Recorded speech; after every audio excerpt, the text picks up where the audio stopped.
Okay, we're on Sheviit, Perek Tet, Mishnah Bet, second Mishnah in the 9th chapter of Sheviit.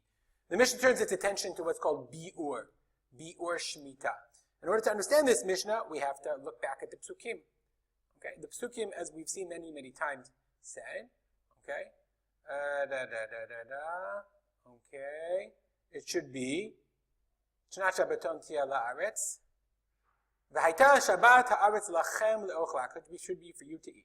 L'cha u'la'abdecha u'la'amatecha, you and your maidservant, blah, blah, blah, Perek Zayin, u'believe them techa v'lechaya asher be'artzecha, and for the animals in the wild, the animals in the land, tiyeh kol tvu'ata le'echol. It should be all of this tvu'ah, all of this grain should be for you to eat. That's in the Mishnah. And Chazal derived from that rule. Let's look at the biur. He derived from that. One second. Here we go. Kol zman biur ha'amr b'chol makom b'shvit. Biur is shekol zman she'ein nimsa b'sadeh me'ot ha'amin she'asaf elach b'bayit. Any time that you can't find in the field that thing that you gathered to your house. So let's say I collected oranges, and now there are no more oranges in the field. Chayav levaer oto min habayit miyad. I have to do biur. I have to destroy. We'll see what destroy means immediately. Kagon, for example, im lakata te'enim v'asamehem grogrot. If I picked te'enim figs and I made dried figs, and they can last forever. They can last a long time. Eino yachol le'echol me'otam grogrot. I can't eat those dried figs. Afilu b'shana hashvit, even on Shviit. I can only eat those figs as long as they're te'enim that are connected to the trees. And when there's no more te'enim on the trees, I have to destroy the grogrot in my house. I have to get rid of them. Or eat them. I can eat them, but as long as once the time comes, I can eat them and get rid of them. Olaf Kiran. This is the opinion of the Bartanur, and we'll see the opinion of most of the poskim. To be mafkir actually shar man bebeito. Hefker means I go and I take them out, I give them to my friends, I say anybody who wants, and they're not in my possession anymore. Dirchtiv, as we saw in the pasuk, believe hemtecha velachaya. It should be for your animals. So Chazal Darshana. This is in the Tosefta. Kozman shechaya ochelet basadeh. As long as the animals are eating, you can feed your animals in the field, in your house. If there's no longer anything for your animals to eat and for the animals in the field to eat, you have to get rid of it also. So everyone agrees that there's this thing called biur. It's a dioraita. You have to do biur. One must do biur of Sheviit when there's kaleh min hasadeh, when there's no longer the fruits in the field. Okay. Actually, though, that is the opinion of the Bartanura. But the Kahati, in a wonderful, wonderful introduction, he says that there's really three opinions about what biur is. I just want to share with you what the three opinions are. The first opinion that we saw is the opinion of the Ramban and most poskim, that biur means hefker. Okay, hefker perot mi ba'alut, that you no longer own it. That's enough. But the Rambam says, what does biur mean? You have to do, the language of biur means biur. Remember biur chametz, we destroy the chametz, we burn the chametz.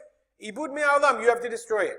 So Ramban says, though, it's not among the list of things that Chazal listed as things that have to be destroyed. So that's a big machloket between the Ramban and the Ramban. And the Ravad says it's two processes. There's two steps.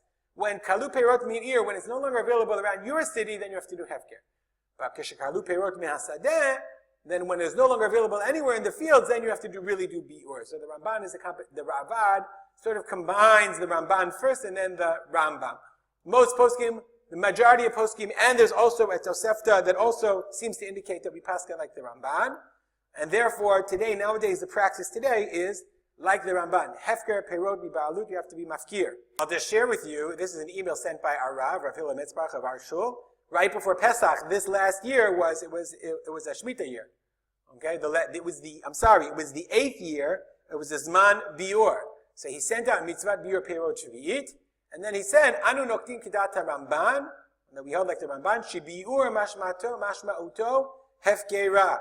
You have to do hefker. And then you can read on if you want. You're interesting about the halachot. If you want, I can send you the email from Harav Rav Hillel Mitzbach. Nonetheless, that's the din of biur. Okay, so achi chalu perot min hasadeh. Now, with that introduction, our Mishnah takes this all for granted. This is something we already know. What's more interesting is, when is kaleh min hasadeh? How long is it considered? What is considered in the field? If I live in Yad Binyamin, let's say there's no more dates in the trees of Yad Binyamin. But they don't really grow dates in Yad Binyamin. They all grow in Yericho. Now Yericho, they grow dates. Or the oranges are gone. Or I have mangoes in my tree. The mangoes have all fallen off. But if you go up north, there are mangoes. So what is considered kaleh min hasadeh? So our Mishnah talks about the actual areas of the areas for biur, and the point being that biur, if there's no more fruit for one area, that doesn't mean you have to do biur in another area, etc., etc. And the Mishnah is going to tell you that there's 3 areas for biur. Okay, 3 areas for biur, and based on those 3 areas, there's 3 inside 3 areas, as each one is divided into 3 as well. Says the Mishnah, Shalosh artzot lebiur. There's 3 lands for biur: Yehuda, ve'ever ha-Yarden, ve'ha-Galil. The area of Yehuda, Ever ha-Yarden. That's a big machloket where that is, but according to most poskim, it's Ever ha-Yarden, actually the east bank of the Jordan River, and the Galil. Okay, Shalosh artzot l'chol achat ve'achat. Each one of those 3 is divided into 3. In the Galil is Galil Elyon, ve'Galil Tachton, ve'ha-Emek. The upper Galil, the lower Galil, and the Emek. I happen to have with me the book from Rav Felix. Rav Felix's book on Mishnah Sheviit. Now that I see what he has, I feel really I should have used it more often. I feel bad about that, because he has a lot more pictures about all the different species that we have. I did it for Kalayim, I just didn't do it for this Mishnah. I apologize. Maybe next time around. So anyway, this is his map of Shalot Tzad the Biur. You have the Galil, okay? You have Ever ha-Yarden, which is the east bank of the Jordan River, and you have Yehuda, okay? And in our map here, I guess the Galil is divided into 3 areas, and we're going to see there's Shveila, middle, and then the Galil Elyon. Let's go back to our Mishnah. Okay? Galil Elyon, Galil Tachton, and Emek. Mikvar Chananya ulemala, from Kfar Chananya and above. Kol she'enu megadel shikmin. Anywhere there's no shikmin, shikma is a shikma tree. I don't remember the English of it. Shikma is, hold on, that's what we have Google Translate.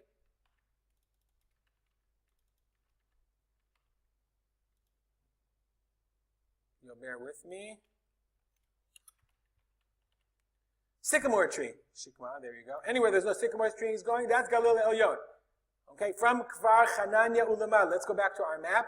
From Kfar Chananya and above, anywhere they didn't grow sycamore trees, it's really very specific. That's Galil Elyon. Mikfar Chananya Ulamata, from Kfar Chananya below, Koshu Megadel Shikmin. If sycamore trees do grow, then Galil Tachton. Utchum Tiveria ha-Emek. Let's go back to our map. Tiveria, we all know where Tiveria is. This is the Emek. Kfar Chananya. So this is the Galil Elyon, Galil Tachton, and the Emek.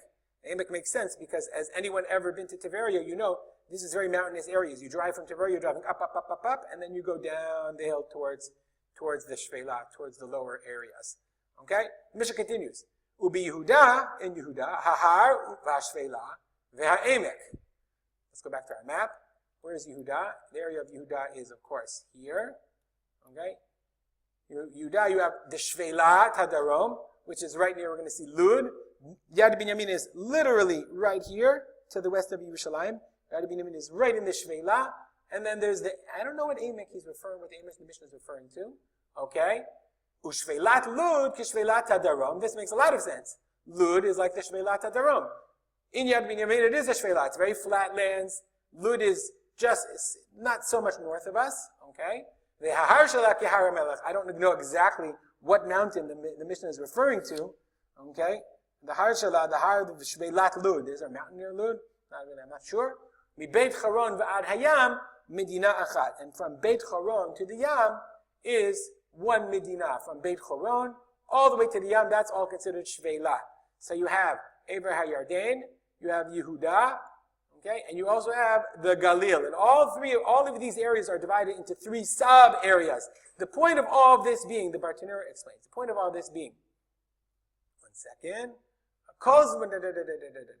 Hashta Kamar, now it says, Kula Eretz Yisrael is divided into Shalcha Chalakim Inyan Biur. Each one is divided into 3. We're going to learn in the next Mishnah, so each area is divided into 3. But the point is like this. If I'm in the Galil, if I ran out, let's say I live in the Shveilata Galil, over here. We ran out of dates, but there's still dates on the trees in the Galil Elyon, I can still eat dates. It's not considered Zman Biur. Okay, and the same is in each area, in each of those 3 areas. But if I ran out of dates here, okay, in the entire Galil, but they still have dates in Yehuda, sorry, doesn't go from place to place. The animals in the Yehuda stay in Yehuda, and the animals in the Shveila stay in the Shveila. So if there's no more food for the animals in the Shveila, we're out of luck in the Shvela, even though they're still in the country you're in Ever HaYarden. That's our Mishnah.